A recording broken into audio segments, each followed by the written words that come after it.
Good morning, ladies and gentlemen, and thank you very much for joining us here today. And I'd like to take the opportunity to also express my appreciation for the mayors and local officials who joined us here this morning for what has proven to be a very important conversation.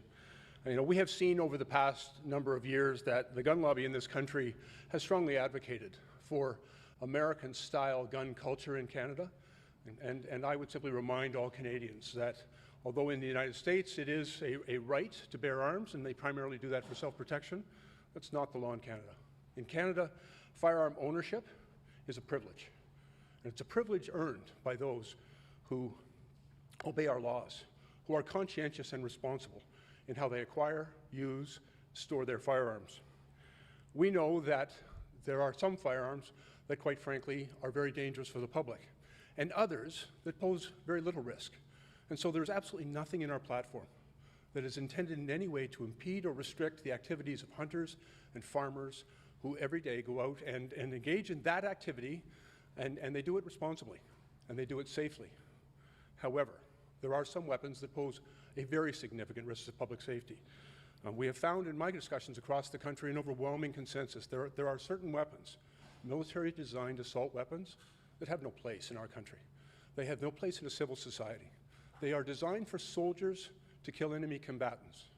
And in the hands of a person intent on violence against their fellow citizens, the worshippers in a mosque, children in an elementary school, people of a religious minority, or people they simply hate, that weapon can result in enormous tragedy. And so we very strongly believe that there is no place for such weapons, and these military assault-style rifles will in fact be banned in Canada, prohibited. And for those who legally purchase them, we will remove them from society and compensate them by paying them fair market value. We also know that there are over 1 million handguns legally owned in this country. And as I've traveled across the country and met with many of those handgun owners, I have found the vast majority of them are law-abiding, responsible, and conscientious in their ownership. They buy their weapons legally, they use them responsibly, and they store them securely. But tragically, it is also a source of weapons. We know that weapons, handguns in particular, that get into the hands of criminals come from 3 sources. Some of them are obviously smuggled across our border from the United States, which is, of course, the largest handgun arsenal in the world. And so we've been working hard over the past several years to restore the capacity of our Customs Border Security officials and the RCMP, the border security officials, to make sure that those guns are detected and stopped, and that the individuals responsible for smuggling them into this country are held accountable. We also have made significant investments in restoring the capacity of the RCMP and local law enforcement officials to conduct the investigations that result in the identification of the organized criminal gangs who smuggle these guns into our country for profit, completely reckless as to the tragedy and the fear that they create in our communities.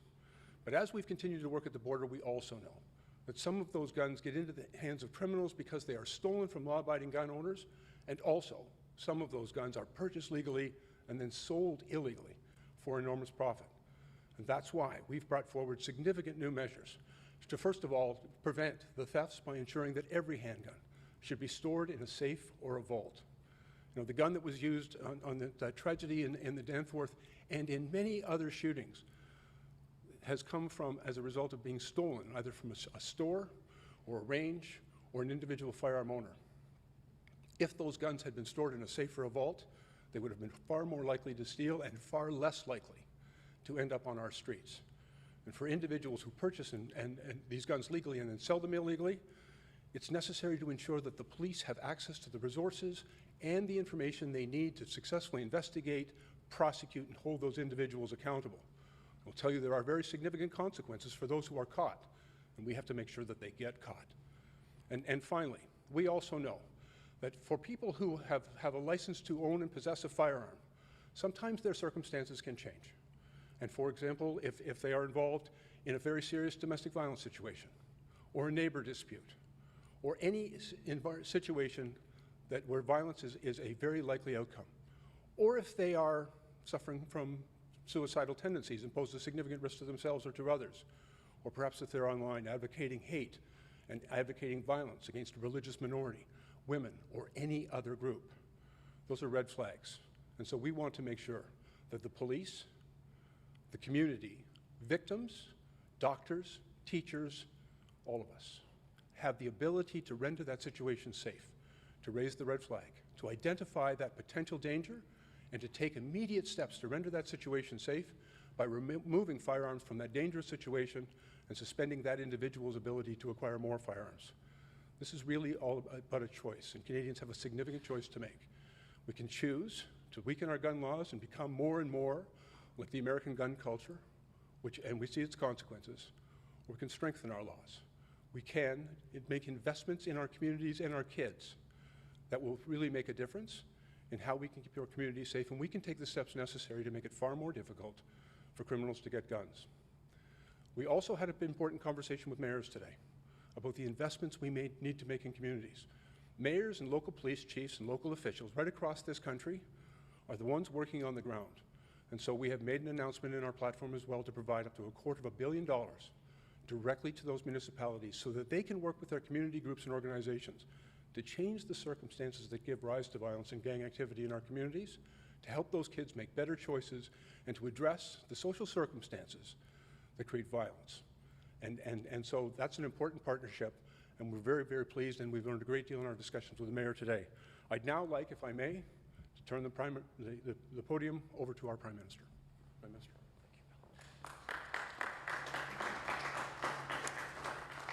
Good morning, everyone. Thank you for joining us. Thank you, Bill, for your words and particularly for your leadership over many decades of keeping people safe.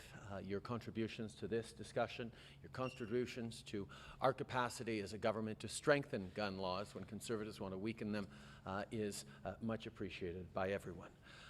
It's great to be here in Richmond Hill with Majid Jahari as well.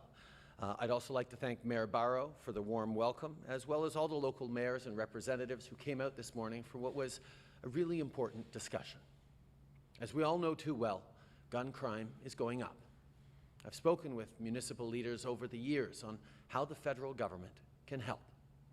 When we were in government, we brought in common sense gun legislation that included enhanced background checks and stronger restrictions around transporting a firearm.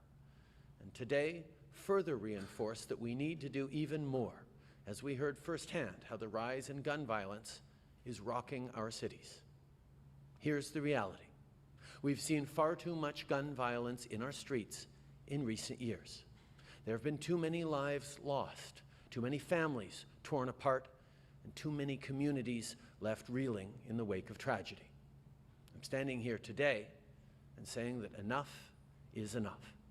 It's time to show some courage and take a strong stand against gun violence. That's why a re-elected Liberal government will give municipalities the option and the authority to ban or restrict handguns. The mayors assembled here lead cities with a combined population of around 2.5 million people.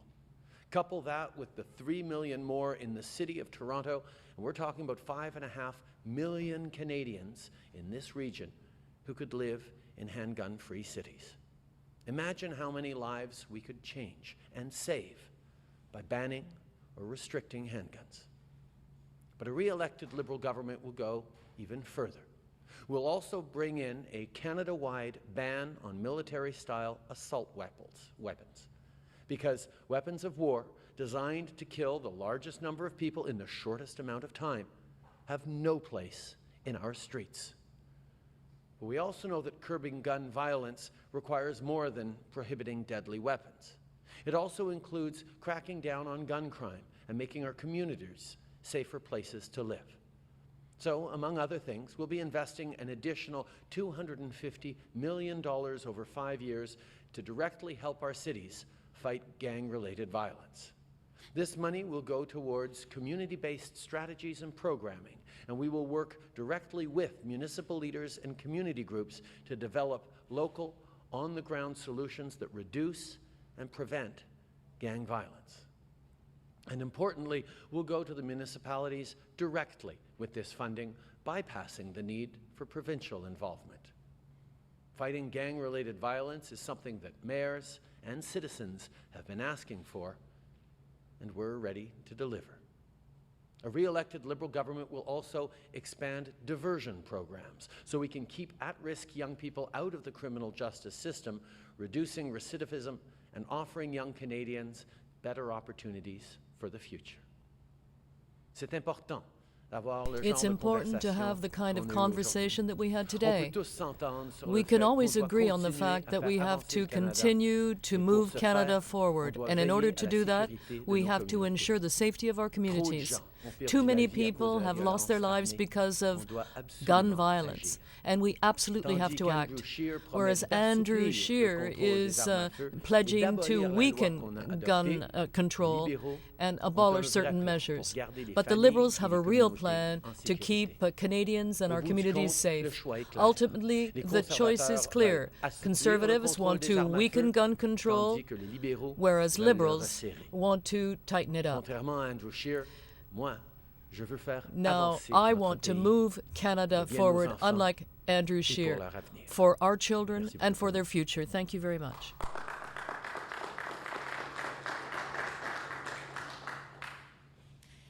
Good morning, Mr. Trudeau. Katie Simpson, CBC News.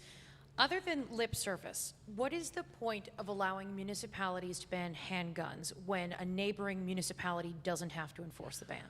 One of the things we've heard clearly from the mayors here, and indeed mayors right across the country, is a desire to move forward on restrict and ban handguns within their communities. We recognize, as I said, that the GTA has over 5 million people who could live in municipalities where handguns are flat out banned.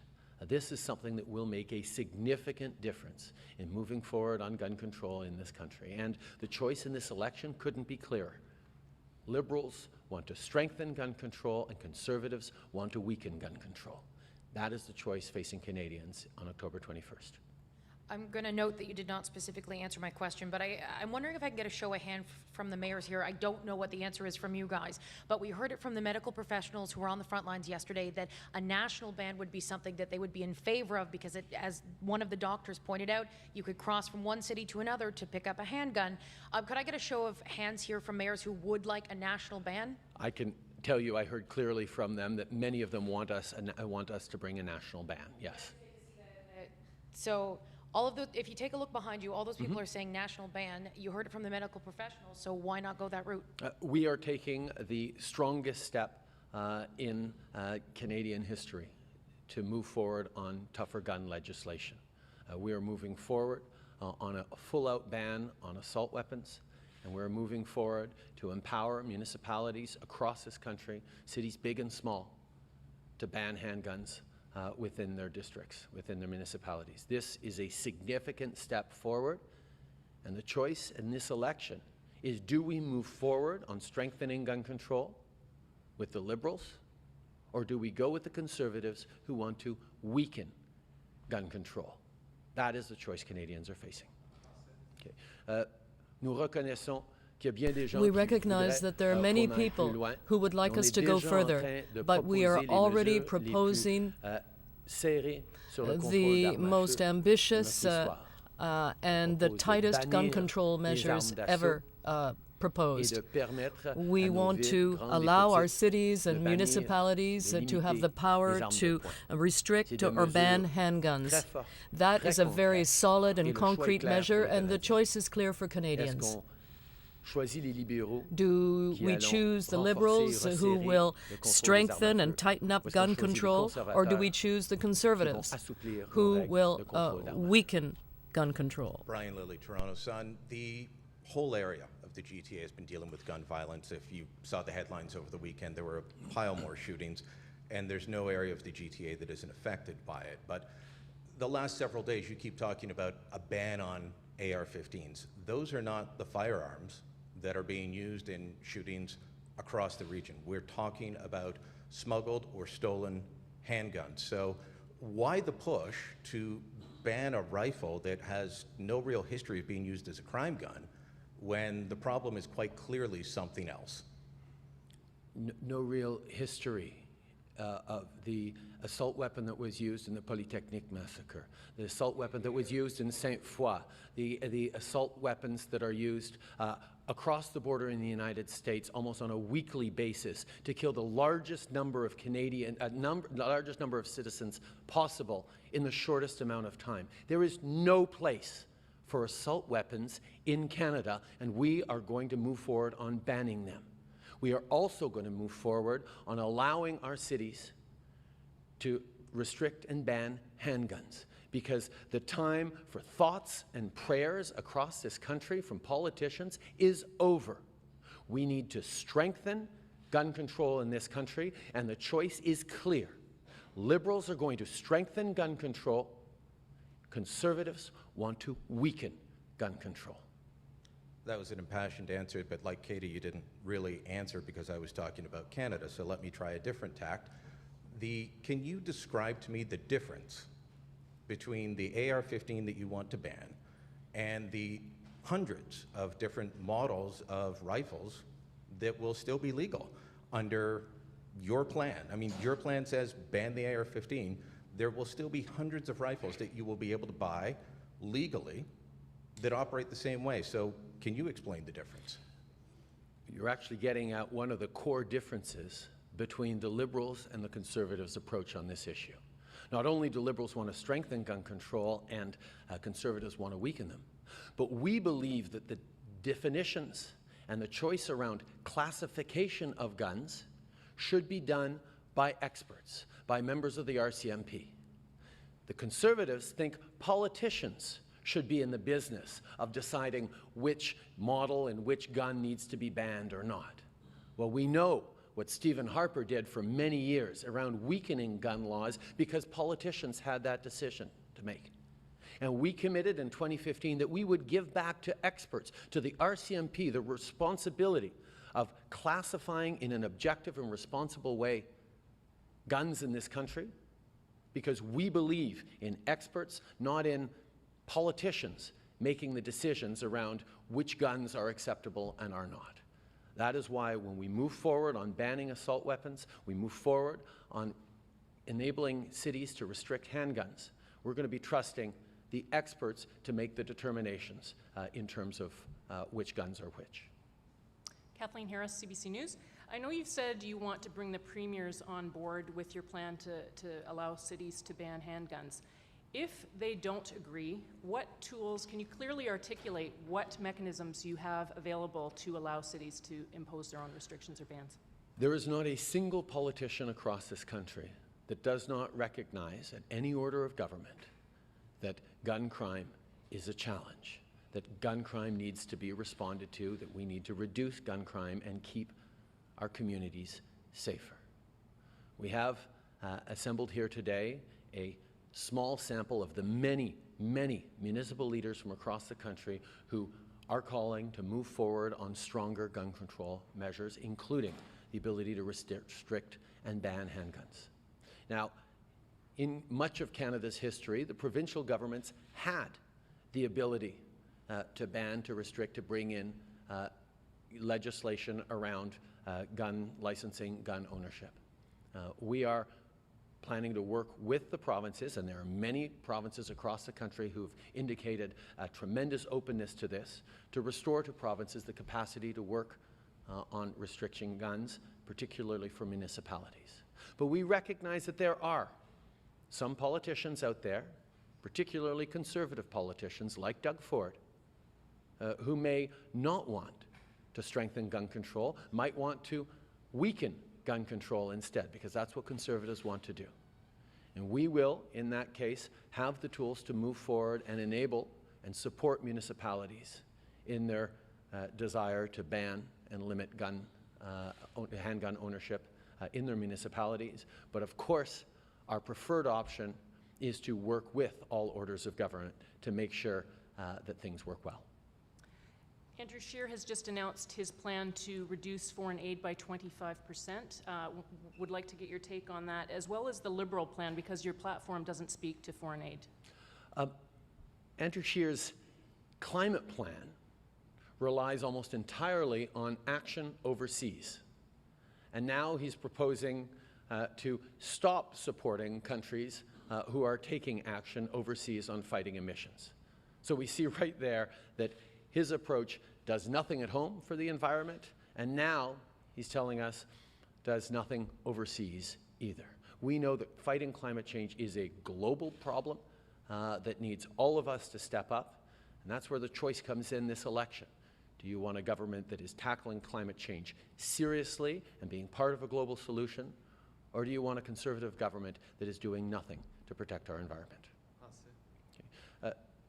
Le plan sur le climat d'Andrew Scheer. Andrew Scheer's climate plan consists in encouraging action in other countries around the world, but now we see that he wants to limit the ability of those countries to actually take any action on climate change. That is a further example of the fact that Andrew Scheer and the Conservatives will not take any action to protect the environment or fight climate change. And the choice is clear between a Liberal government that will continue to do more to fight climate change or the Conservative Party, which doesn't think it's a problem and will be missing in action. Now, you are criticizing Mr. Scheer's plan, but you haven't even addressed or fulfilled all the requests made by the OECD with respect to foreign aid in terms of minimums. Well, over the last 4 years, we have made a tremendous number of investments overseas through foreign aid, particularly providing aid to women-led organizations or organizations that help the most vulnerable women. When we welcomed the G7 countries to Charlevoix, we were able to secure $4 billion worth of investments to help women and girls receive an education in conflict situations or where there's a civil war. We know that there is always more to be done, but we are a country that understands that helping people overseas is also a way of helping Canadians to be part of a more secure and peaceful world. Tomorrow is the first debate in French and the first debate you're actually participating in. Now, who will your adversary be at that debate? Well, I don't see elections as being about adversaries. I'm thinking of voters, I'm thinking of Canadians. And Canadians will watch those debates coming up in the next 2 weeks, and they will make a choice. A choice on the direction they want the country to take. Andrew Scheer is proposing to go back to the Harper era. His policies are based on Harper's policies that Canadians rejected. And we see with the actions of Doug Ford what they will get if there's a Conservative government in Ottawa. So certainly, I want to talk about that important choice facing Canadians on October 21st. Do we continue to move forward with the Liberal Party, or do we go backwards, go back to the Harper years? Walsh with the Globe and Mail. The policies you're talking about this week on a municipal handgun ban require the buy-in, the cooperation from someone like Premier Doug Ford, and yet you've spent this entire campaign so far bashing him. How can you expect him to work with you if you are re-elected? I think the reality is I am a parent with kids in the Ontario public system, and I really wished that Doug Ford would spend as much time focusing on my kids' school as he does focusing on supporting his federal party. Canadians have a clear choice. Conservative politicians that hide their promises, don't deliver platforms that are costed, and then deliver cuts to Canadians, to the services they need, while giving tax breaks to the wealthy. The choice in Canada on October 21st is clear. Do we go back to cuts and austerity and tax breaks for the wealthiest with Conservative politicians, or do we keep moving forward with Liberal politicians? Mr. Ford was elected with a decisive majority government. Do you think voters appreciate you using their premier as a punching bag every day because you disagree with him? The same voters voted for you. I've heard from people across Ontario, indeed, right across the country, from the Rocky Mountains to the Bay of Fundy, that people can't believe that they have elected premiers that are nowhere on the great defining fight of our time, the fight against climate change. They are frustrated at cuts to education, cuts to health care, cuts to services that Canadians need, while people like Doug Ford and others give tax breaks to the wealthiest. And now Andrew Scheer is asking people right across the country to double down on Conservative leadership, to double down on the kinds of cuts that Doug Ford is bringing in. He's even got the same approach on platform. He's not releasing his costed platform. You know who did that? Doug Ford did that. Why didn't he release a costed platform? Because he didn't want people to know that all he was going to do was cut services for people and cut taxes for the wealthiest.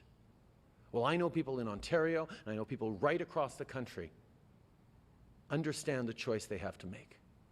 Do we keep moving in the direction of cuts and tax breaks for the wealthy and go back to that Conservative approach that failed during the Harper years? Or do we choose to move forward on stronger gun control, on more fighting against climate change and for the environment, and on investing in the middle class and people working hard to join it instead of the tax breaks for the wealthiest? That's the choice people are facing. And I'm looking forward to continuing this conversation. Mr. Trudeau, good morning. Omar Sechedina from CTV National News. Your bar on gun control seems to be what the Conservatives have done. You had trauma surgeons yesterday tell you directly that they want a national ban. You've had virtually every mayor, if not every mayor behind you, raise their hand calling for a national ban. You've got the parents of victims who are calling for a national ban. When people are dying, where there have been more than 300 shootings so far this year, just in Toronto alone, is it enough to tell parents especially that we're going to do a little bit better than what the Conservatives have done? Why will you not get a national ban? Why will you not commit to one? We are committed to moving forward on the strongest gun control measures in Canadian history. We know that the time for thoughts and prayers is over, that we need concrete action to ban assault weapons right across this country and to enable our cities to ban handguns as well. This is a significant, meaningful, and historic step in the right direction. And the choice facing Canadians right now is, do we strengthen gun control by re-electing a Liberal government, or do we weaken gun control by voting for the Conservatives? That is the choice that Canadians are facing on October 21st. That still doesn't answer my question why I won't commit to a national ban on handguns, but I want to move on to talk a little bit about foreign aid. As you know, the UN target is 0.7% of gross national income, and under you, that target, Canada's target, has been 0.28, especially at a time when Canada is vying for a seat at the Security Council. I'm just wondering if you will, if re-elected, commit to reaching that 0.7 target by the end of a second mandate. We are continuing to invest in foreign aid because we know that helping people around the world, particularly vulnerable women and girls, is a meaningful way of promoting prosperity and indeed security and stability that impacts Canadians as well. We know Canadians have a role to play on the world stage, and we will play it in a responsible way of looking at how we can best help. We know, for example, that on climate change, investing in emissions reduction approaches in countries around the world is going to be a really important part of fighting climate change. Indeed, that's pretty much the only concrete thing that Andrew Scheer has talked about in his environmental platform. But now he's announcing he's actually going to even do less in enabling countries around the world to fight climate change. And you really, truly see that the Conservative Party is not serious about fighting climate change either at home or overseas, and doesn't believe in building a stronger economy and a protected environment for the future. Again, the choice is clear for Canadians. Do we keep moving forward on ways that are going to invest in our future and create better prosperity while fighting climate change? Or do we go backwards? I choose to go forwards. You're not committing to that then, 0.7? Abigail Beeman, Global News. Last night, Calgary City Council passed a motion opposing Bill 21. Other municipalities have done the same, and Mayor Nenshi has been critical of federal leaders for not taking a stronger stance. What is your reaction to more municipalities speaking out against Bill 21? I've been very clear that my job is to stand up for Canadians' rights, and I will always do so.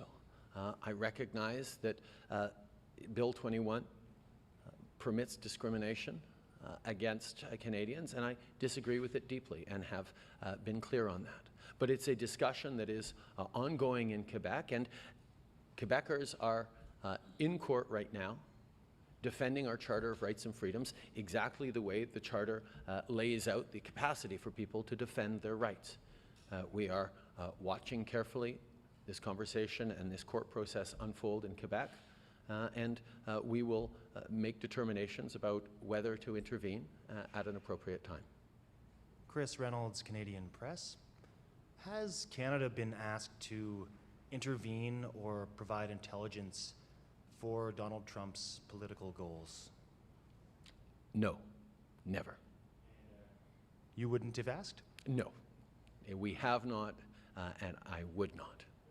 Final question is that with NAFTA, the fate of it being so uncertain, as well as supply management, especially with dairy remaining such a sore point south of the border, how can you commit to leaving dairy supply management off the table in any future trade talks? We know that Canada is now the only G7 nation with a free trade deal with every other G7 nation. We were able to secure a renewed NAFTA at a time of tremendous unpredictability and protectionism from the United States. And the way we were able to do that is Canadians pulled together right across the country of different backgrounds, of different political parties. People spoke with one voice about how important it was to stand up for Canadians and to create new opportunities for workers, for companies, for the future. We were able to secure a NAFTA that protected supply management, that creates jobs for workers, and actually we were able to lift the punitive tariffs that the Americans brought in on steel and aluminum workers. And we were able to do that because we stood strong. The only people out there who were recommending we capitulate were a small number of federal conservatives who thought that any deal was better than no deal and we needed to give in to Donald Trump's demands. Well, I disagreed with Stephen Harper and with Andrew Scheer. We stood up and we got the right deal for Canadians, and now jobs are secured right across the country, including in our agricultural industries, and we can look towards the future with continued confidence. Last question. Daniel Calabretta from the Pointer in Mississauga and Brampton. Now, in regards to the gang-related funding, $50 million over 5 years, what will the federal government do to ensure the money is distributed to municipalities based on need, and will it go directly to them? Yes. We recognize that a number of the investments that we made through the province to get to municipalities in order to help deliver measures to fight gun violence didn't make it. The province dragged their heels on moving forward, on delivering to these mayors the money they need to create programs and fight gun crime in their municipalities. That's why we took the initiative of committing $250 million over the coming years, money that will go directly to municipalities that need it. Because unfortunately, we've seen Doug Ford not take seriously the need to invest in fighting gun crime.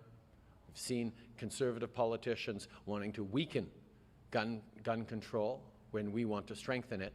And we know that municipal leaders across the province and indeed across the country deserve a partner who will invest in them and give them the tools to keep fighting against gun crime. The choice in this election is clear. Do we strengthen gun control by continuing to move forward in partnership with municipalities, or do we go backwards to the Harper years and to doing less for municipalities in fighting gun crime? I guess just one quick follow-up. What will your government do to make sure the Ontario government delivers it swiftly and fairly without political considerations?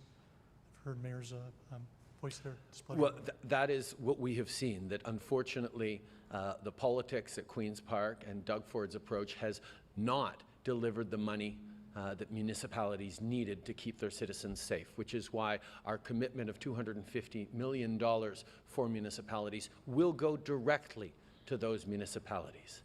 We believe in working with our partners to keep Canadians safe, while Conservatives want to weaken gun control. The choice is clear on October 21st. I'm looking forward to continuing to talk with Canadians about it. Merci beaucoup tout le monde. Thank you all.